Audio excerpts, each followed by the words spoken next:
Halo sahabat di luar sana, apa kabarnya? Semoga kalian dalam kondisi yang sehat selalu. Pada kesempatan kali ini, saya akan membahas mengenai pendidikan multikultural dan akan membahas mengenai salah satu ahli dari pendidikan multikultural. Pendidikan multikultural adalah proses pengembangan seluruh potensi manusia yang menghargai pluralitas dan heterogenitasnya sebagai konsekuensi keragaman budaya, etnis, suku, dan aliran agama. Pendidikan multikultural melihat masyarakat secara lebih luas. James A. Banks merupakan salah satu ahli dari pendidikan multikultural. Ia dikenal sebagai perintis pendidikan multikultural. Jadi, penekanan dan perhatiannya difokuskan pada pendidikannya. Banks yakin bahwa sebagian dari pendidikan lebih mengarah pada pengajar bagaimana berpikir daripada apa yang difikirkan. Ia menjelaskan bahwa siswa harus diajar memahami semua jenis pengetahuan, aktif mendiskusikan konstruksi pengetahuan, dan interpretasi yang berbeda-beda. Siswa yang baik adalah siswa yang selalu mempelajari semua pengetahuan dan turut serta secara aktif dalam membicarakan konstruksi pengetahuan. Dia juga perlu disadarkan bahwa di dalam pengetahuan yang dia terima itu terdapat beraneka ragam interpretasi yang sangat ditentukan oleh kepentingannya masing-masing.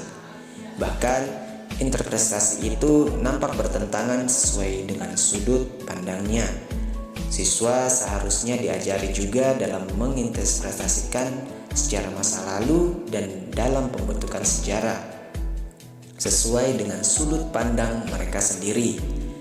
Mereka perlu diajari bahwa mereka sebenarnya memiliki interpretasi sendiri tentang peristiwa masa lalu yang mungkin penafsiran itu berbeda dan bertentangan dengan penafsiran orang lain.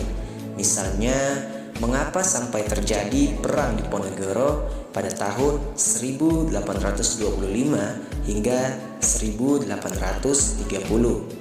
Salah satu sebabnya kemunculan adalah pembangunan jalan yang melintasi makam di daerah Tegalrejo, Yogyakarta, yang secara kultural sangat dihormati oleh masyarakat sekitar pada waktu itu. Dari sudut pandang Belanda, tindakan Diponegoro itu dianggap sebagai pemberontakan, dan sudut pandang penguasa waktu itu dianggap sebagai upaya perebutan kekuasaan dari seorang putra selir yang dalam kultur Jawa kedudukannya tidak setinggi putra permaisuri. Namun, pandang apapun yang digunakan sebagai motif yang melatar belakanginya perang Diponegoro, namun sebagai sebuah bangsa dan komitmen kita sebagai putra bangsa, kita memandang perjuangan Pangeran Diponegoro itu sebagai perjuangan seorang putra daerah yang ingin memerdekakan diri dari penjajahan bangsa asing. Siswa harus belajar mengidentifikasi posisinya sendiri sebagai putra bangsa yang sedang dijajah, kepentingannya yang ingin memerdekakan diri, asumsi dan filsafat idealnya.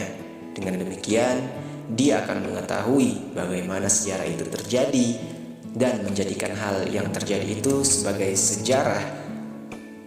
Singkatnya, mereka harus menjadi pemikir kritis dengan seluruh serta selalu menambahkan pengetahuan dan keterampilan disertai komitmen yang tinggi. Semuanya itu diperlukan untuk berpartisipasi dalam tindakan demokratis, dan landasan ini mereka dapat membantu bangsa ini mengakhiri kesenjangan antara ideal dan realitas.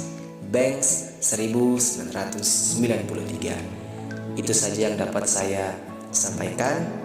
Saya Muhammad Syafiq dari Pendidikan Sosiologi Universitas Pendidikan Indonesia untuk mata kuliah Pendidikan Multikultural.